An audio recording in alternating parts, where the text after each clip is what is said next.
नमस्कार, मी सोनाली कुलकर्णी. 100वे नाट्यसंमेलन आहे अखिल भारतीय मराठी नाट्य परिषदेतर्फे मुंबईत एक सुंदर नाट्य महोत्सव आयोजित केला गेला आहे. सुंदर का?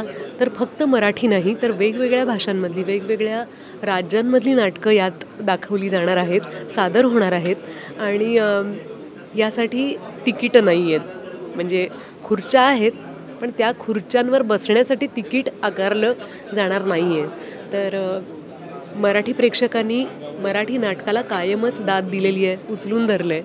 या महोत्सवासाठी जर आपण हाऊसफुल दाद दिली तर फक्त याच वर्षी नाही तर पुढची येणारी अनेक वर्ष अशा प्रकारचे उपक्रम होत राहतील आणि आपल्याला इतर माणसांची नाटकंसुद्धा बघायला मिळतील.